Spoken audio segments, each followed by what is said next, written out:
Hello everyone. Today we will talk about how to fix the app of Habit Tracker. Here we go to settings.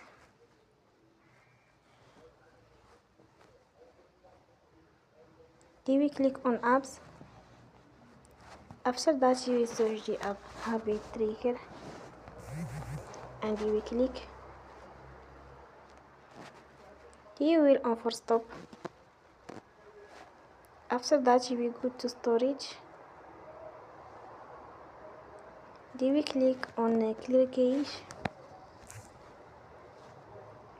In the end, turn off your Wi-Fi and you will turn again.